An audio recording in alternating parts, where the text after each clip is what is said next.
अशोक, प्रधानमंत्री की रैली यहां पर शुरू होने वाली है और इस बार बीजेपी सीधा दम भर रही है कि हम एनडीए को जो 64 आई थी वहां से सीधा 16 सीटें जहां पर वो नंबर 2 पर थे उसको भी हम कन्वर्ट करके जीत हासिल करेंगे। मेरठ की आज की ये रैली जहां से अरुण गोविल को उम्मीदवार बनाया गया है, जयंत चौधरी मंच पर होंगे। क्या संदेश और रैली में किस तरह की स्थिति दिख रही है? देखिए अंजना, अगर बात की जाए मेरठ की 2014 में भी और 2019 में भी प्रधानमंत्री ने एक तरह से चुनावी कैंपेन की शुरुआत यहां से की थी। हालांकि रेवाड़ी में पहली रैली की थी प्रधानमंत्री ने 2014 में, लेकिन कहा जा रहा है कि 2014 में मेरठ से और 2019 में भी मेरठ से जो कैंपेन की शुरुआत की थी, उनको लगता है कि यहाँ से एक माहौल बनता है और इस बार जयंत चौधरी राष्ट्रीय लोकदल के नेता जो हैं साथ में मौजूद रहेंगे, तो साधने की कोशिश की जाएगी जाटलैंड को। हालांकि 2019 में 7 सीटें आई थी 14 में से, 2014 में 14 की 14 सीटें थी, लेकिन इस बार कोशिश ये रहेगी कि पश्चिम यूपी में 14 की 14 सीटें जीती जाए। और पीछे मेरे आप देख सकते हैं अंजना, चौधरी चरण सिंह गौरव समारोह नाम रखा गया इस रैली स्थल का, क्योंकि कल ही भारत रत्न दिया गया चौधरी चरण सिंह को, जो कि इस एक मैसेज देने की कोशिश है जाटों को। 18% जाट यहाँ पर वोट बैंक है, तो कोशिश ये रहेगी कि डिसाइसिव होता है, तो 18 के 18% वोट को बीजेपी अपने पाले में चौधरी के साथ गठबंधन करके आरएलडी के साथ एक कोशिश करने की कोशिश की गई है। और इसके अलावा हालांकि जो 7 सीटें कम हुई थी पिछली बार 14 में से, 14 की 14 सीटें साधने की कोशिश है। दूसरा अंजना, यहाँ से अरुण गोविल को टिकट देकर के एक राममय माहौल, जो कि अयोध्या में राम मंदिर बनने के बाद बीजेपी को लगता है कि पूरे देश में मंदिर को लेकर जो माहौल बना है, राम को लेकर जो माहौल बना है, तो पश्चिम यूपी में भी राम क्योंकि बहुत पॉपुलर रहे रामायण सीरियल में अरुण गोविल, उससे भी एक मैसेज देने की कोशिश है। तो आज पूरा एनडीए गठबंधन यहाँ पर मौजूद रहेगा इस रैली में और एक पूरे यूपी में मैसेज दिया जाएगा। सिर्फ पश्चिम यूपी में ही नहीं, चाहे वो राम मंदिर को लेके हो, राम को लेके और अरुण गोविल को उतार के, या जयंत चौधरी के साथ गठबंधन करके बाकी सहयोगी तो रहेंगे, तो इसको साधने की कोशिश की गई जाटों को एक मैसेज दे करके। और जो रैली का नाम रखा गया है चौधरी चरण सिंह गौरव सम्मान समारोह, तो वो भी एक कहीं ना कहीं कल भारत रत्न दी गया और आज रैली की गई है। तो बीजेपी कोई कसर नहीं छोड़ना चाहती है पूरे तरीके से यूपी को, पूरे यूपी को और पश्चिम यूपी को साधने को लेकर के। अंजना, बिल्कुल। और देखिए, नजर इस बात पर भी है कि चरण सिंह जी को बीते दिन ही चौधरी चरण सिंह जी को भारत रत्न देने के बाद अब एक नए सिरे से जो जाट वोट है वहां पर उसको टारगेट किया जाए। जयंत चौधरी, हालांकि देखिए अशोक, ये भी एक सच्चाई है कि आरएलडी के साथ गठबंधन तो किया है, लेकिन पिछली बार ऐसा हालत थी कि जब अजीत सिंह तक अपनी सीट नहीं बचा पाए थे, ऐसी स्थिति थी। लेकिन इसके बावजूद क्या वाकई आरएलडी का अभी भी जाट वोटों पर प्रभाव है, ये कहा जा सकता है राजनीतिक रूप से?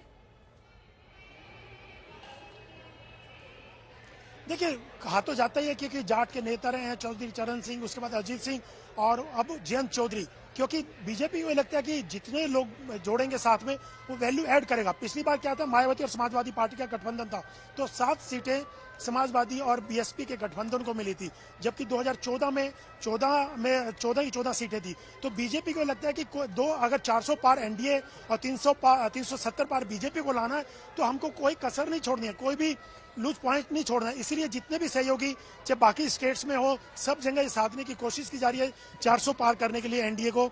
इसीलिए जयंत चौधरी को भी बीजेपी ने अपने पाले में लाया। पहले समाजवादी पार्टी के साथ गठबंधन था, उन्हीं के कोटे से वो राज्यसभा भी गए थे, लेकिन चौधरी चरण सिंह को भारत रत्न दे करके और रैली स्थल का नाम भी चौधरी चरण सिंह गौरव समारोह रख करके और जयंत चौधरी को अपने पाले में ला करके कोशिश यही है कि कहीं ना कहीं जाट वोट इससे कहीं ना कहीं बीजेपी की ओर मुड़ेगा। जो पिछली बार कमी रह गई थी 7 सीटों की, 14 की अपेक्षा कम सीटें आई थी, तो कोई भी पार्टी होती है तो वो कोशिश यही करती है कि जितने लोगों को साथ जोड़ा जाए, कुछ ना कुछ वोट बैंक उनका रहता है। और बाकी जो है प्रधानमंत्री मोदी का नाम तो है ही, इसीलिए बीजेपी ने कोशिश की है कि जाटों को भी अपनी तरफ खींचा जाए। पूरे के पूरे जाट जो 18% वोट हैं पश्चिम यूपी में, उसको अपनी तरफ ला करके जो बीजेपी का टारगेट है, प्रधानमंत्री का टारगेट है 370 और 400 का, उस तक अचीव किया जाए, उसको पार किया जाए।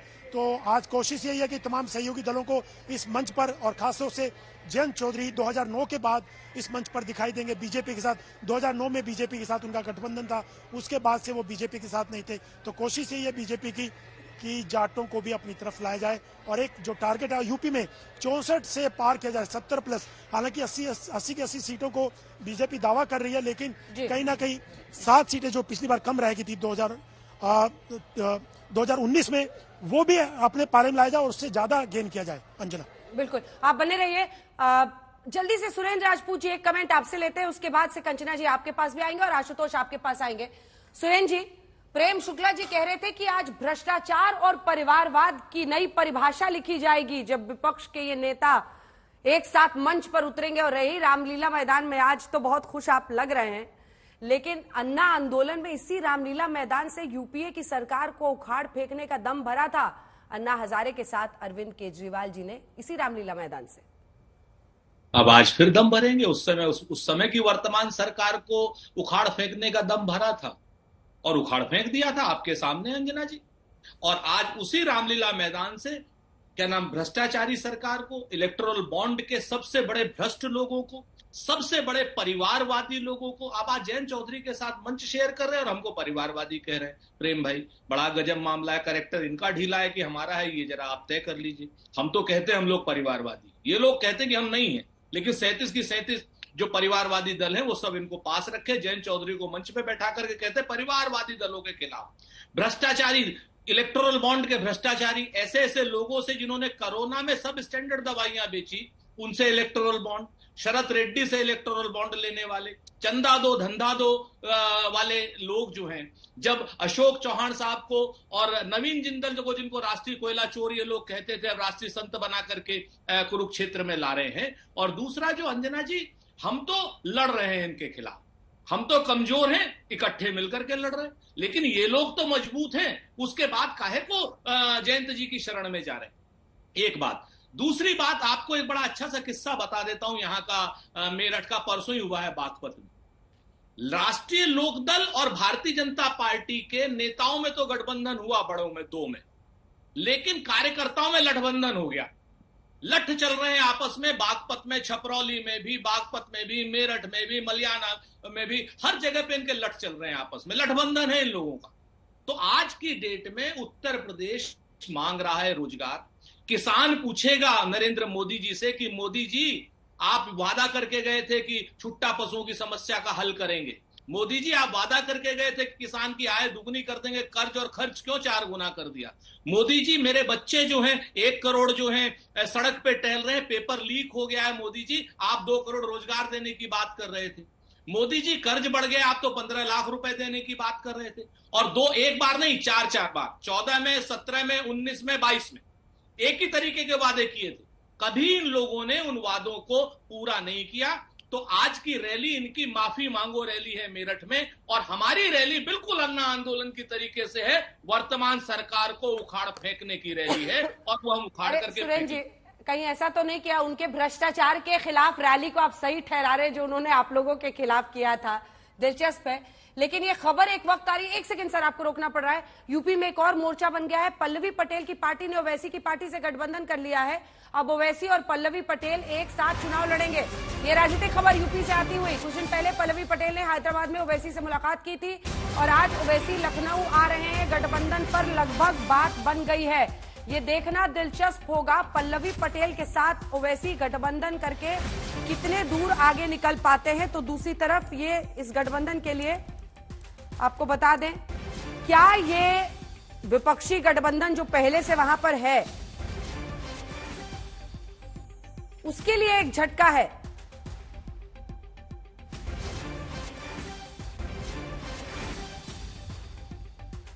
इसी पल्लवी पटेल ने केशव मौर्य को एक वक्त पर प्रयागराज की सिराथू सीट से विधानसभा के चुनाव में हराया था, सिराथू सीट से। तो ऐसे में पल्लवी पटेल को बहुत कम में नहीं आंका जा सकता है। लेकिन दिलचस्प है ये अलायंस भी जो वहां पर हुआ है, जिसकी खबर आ रही थी लेकिन अब जाकर ऐलान कर दिया गया है। अपना दल कमेरावादी, एक अपना दल उनकी जो ओरिजिनल जो सोनेलाल पटेल के नाम से है, वो उनकी बहन का है जो कि अपना गठबंधन में जो एनडीए में इस वक्त है, तो उनकी बहन ने ये गठबंधन कर लिया है ओवैसी के साथ। जल्दी से इस पर आपकी चूंकि जानकारी है, जल्दी से मौसमी, ये दिलचस्प है, ये वाला ये जो अलायंस हुआ है, ये क्या विपक्षी गठबंधन के लिए कितने मतलब इधर मायावती जी अलग से लड़ रही हैं, इधर अब एक और गठबंधन।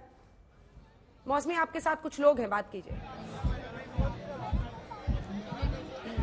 जी अंजना, देखिए ये अपने आप में लगातार जिस तरह से इंडिया ब्लॉक का कहना था कि तमाम विपक्षी दल एकजुट हो रहे हैं, सबकी अपनी अपनी विचारधारा है, लेकिन लोकतंत्र को बचाने के लिए एकजुट हो रहे हैं, तो जाहिर तौर पे उत्तर प्रदेश में ये एक बड़ा झटका होगा इंडिया ब्लॉक के लिए भी, क्योंकि समाजवादी पार्टी और कांग्रेस के साथ पहले आरएलडी को भी आना था, लेकिन आरएलडी आज इस मंच पे नजर नहीं आएगी। वहीं अगर पल्लवी पटेल ओवैसी के साथ गठबंधन कर लेती हैं, तो कहीं ना कहीं जो विपक्ष का वोट है, विपक्ष के लिए जो वोट है, वो उसके बंटने की लगातार चिंता इंडिया ब्लॉक को, समाजवादी पार्टी और कांग्रेस को हो सकती है। बहरहाल कोशिश करेंगे संदीप दीक्षित से बात करने के लिए। एक मिनट लाइव है संदीप जी, एक खबर आ रही है, पल्लवी पटेल और ओवैसी साहब का गठबंधन हो गया उत्तर प्रदेश में। आपके इंडिया ब्लॉक के लिए ये एक बड़ा झटका है? नहीं, कोई झटका नहीं है। मुझे तो तब झटका लगता अगर ओवैसी जी कोई मतलब समझ लीजिए ऐसा काम करते हैं जिसमें मोदी सरकार कमजोर होती। ओवैसी जी वही काम करेंगे जिसमें मोदी सरकार जो है वो मजबूत हो, मोदी के प्रोस्पेक्ट्स बढ़े।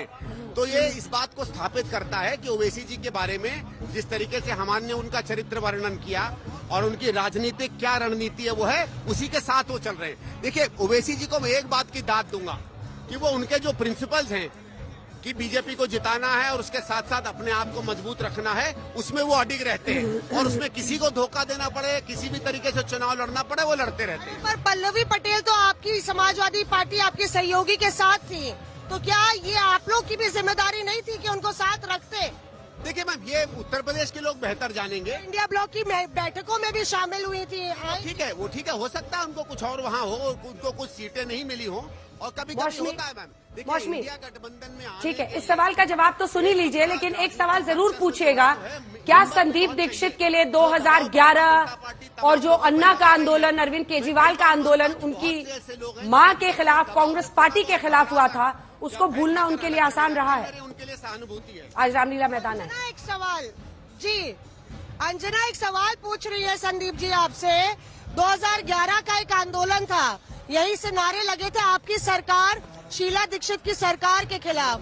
आज क्या पानी सर से ऊपर निकल गया कि life has come full circle? आज आप वहीं पे हैं जहाँ पे आपका जबरदस्त विरोध हुआ और आम आदमी पार्टी का जन्म हुआ। नहीं वो ठीक है, वो एक समय में ये बात हुई थी। आप ही के चैनल भी तो हम लोगों को चोर कह रहे थे, ऐसा नहीं है? आप ही के चैनल यही कह रहे थे ना चोर, हम नहीं कह रहे थे। मैं मान रहा हूँ, सब कह रहे थे, लेकिन मेरा ये कहना है पिछले 12 या 13 साल में भारत की सरकार हो, दिल्ली की सरकार हो, सीबीआई हो, इन्होंने सबने इस बात को स्थापित कर दिया कि दिल्ली की कांग्रेस सरकार पाक सरकार थी। उसके क्या आज आम आदमी पार्टी के नेता ये कहेंगे? सुन तो लीजिए, कहेंगे कि शीला दीक्षित की सरकार पाक सरकार? अभी मैं कह रहा हूँ मौसमी जी, मेरे बात कंप्लीट करने दीजिए। जो बात आप कह रहे हैं मैं खुद वो सवाल पूछना चाहता हूँ।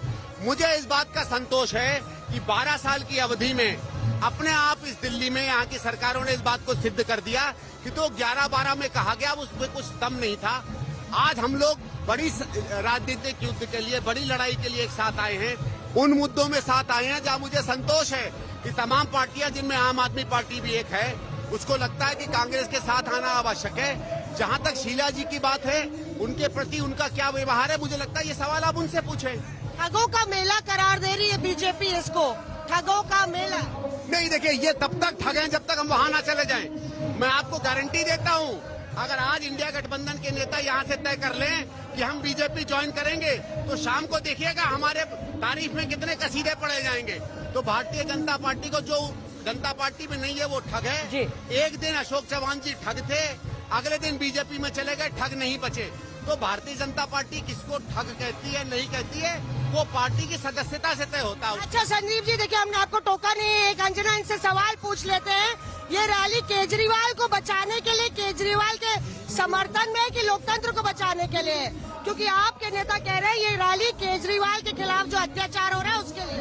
देखिए, ये रैली उन मुद्दों के लिए है जिन मुद्दों पे इंडिया गठबंधन साथ आया था, जिसमें लोकतांत्रिक प्रक्रियाओं को सुदृढ़ करना, कानून के साथ कार्रवाई करनी, हम उसके लिए साथ हैं। हमने कभी भी यही नहीं कहा कि चाहे हेमंत सोरेन जी हो, चाहे अरविंद केजरीवाल हो, कि इनके खिलाफ आपके जो केस है वो आप ना चलाइए। ये हम लोगों ने किसी ने कभी नहीं कहा। आपको सबूत मिले आप सबूत लेके जाइए कोर्ट जी। के पास, कोर्ट तय करेगा कौन गिल्टी है कौन नहीं है। बिल्कुल।